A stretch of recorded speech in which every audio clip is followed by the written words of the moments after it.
Episode number 43 की starting होती है और टैंग नैन को बॉक्स देती हुई कहता है मॉम आपको घर जाने की जरूरत नहीं है, ये लीजिए। तो वो बॉक्स लेती हुई कहती है ये क्या है। तब वो कहता है ये आपका बर्थडे गिफ्ट है। तब वो हिचकिचाती हुई कहती है लेकिन टैंग तुम मुझे पहले ही एक बॉक्स दे चुके हो ना।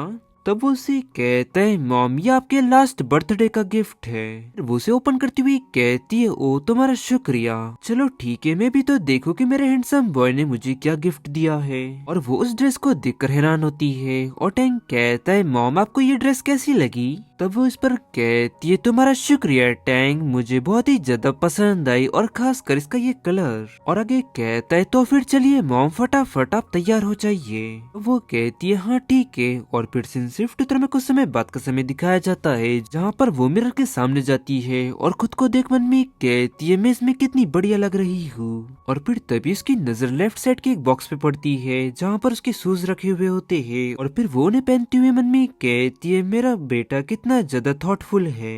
और फिर तभी वहाँ पर अनाउंसमेंट होती है और वो चश्मा उतारती हुई कहती है ऐसा लगता है कि एक्टिविटी शुरू होने वाली है और अब मुझे जल्दी करनी चाहिए। और वहीं पर दूसरी तरफ वांगफू भी वहाँ पर पहुंच जाता है और तभी सारे रिपोर्टर्स उसे घेर लेते हैं और उसकी फोटो क्लिक करने लगते हैं। फिर उनमें से एक रिपोर्टर उससे कहता है मिस्टर हुआंगफू आपके न्यू ब्रांड का नाम क्या है और लॉन्च किए गए बच्चों के कपड़े का थीम क्या है।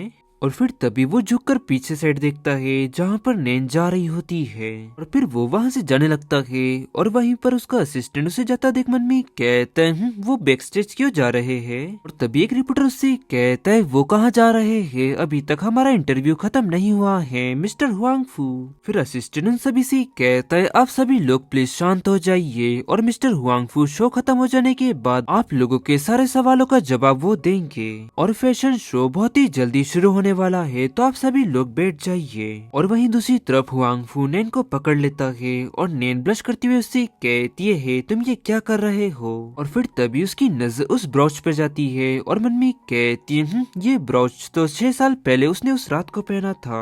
और वहीं हुआंगफू उसको इस ड्रेस में देख थोड़ा गुस्सा होते हुए मन में कहता है उसने इस तरह की ड्रेस पहनी है, हालांकि उसका फिगर पहले ही की तरह ही काफी बढ़िया है। और फिर वो गलत जगह देखते हुए कहता है तुम्हारी नेक लाइन काफी ज्यादा नीचे है। और फिर वो आगे मन में कहता है और मुझे इस नेक लाइन को ऊपर उठाना चाहिए। और फिर वो ब्लश कर गुस्से से चिल्लाती हुई कहती है ये फैशन है और तुम्हें फैशन के बारे में कुछ भी नहीं पता है। और आगे मन में कहती है मैं तुम्हारी वाइफ नहीं हूँ और तुम्हें मेरी नेक के बारे में परवाह करने की कोई भी जरूरत नहीं है। और फिर हुआंगफू उसके क्लोज होते हुए कहता है तुम ठीक से बर्ताव करना सीखो।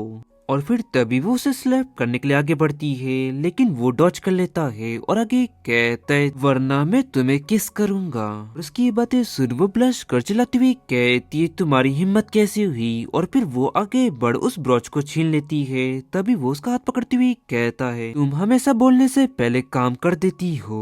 तब वो गुस्से से कहती है तुम। और फिर वो उससे वापस ब्रोच छीनती हुई कहता है अब जबकि तुम्हें ये पसंद आया है तो ठीक है तुम इसे रख लो। और फिर वो उसकी ड्रेस में वो लगा देता है और कहता है ये यहाँ पर परफेक्ट है और अब ये काफी ज्यादा बढ़िया लग रहा है। और वहीं ये देख नैन गुस्से से मन में कहती है उसने अभी अभी मेरी लोअर नेक लाइन ठीक की, क्या ये व्यक्ति ये मान रहा है कि मैं उसकी वाइफ हूँ। चिल्लाती हुई कहती है अब तुम्हें इस ड्रेस के लिए पे करना होगा। और फिर हुआंगफू से किस करती हुई कहता है ठीक है मैं तुम्हारे लिए इससे बेहतर ड्रेस खरीदूंगा।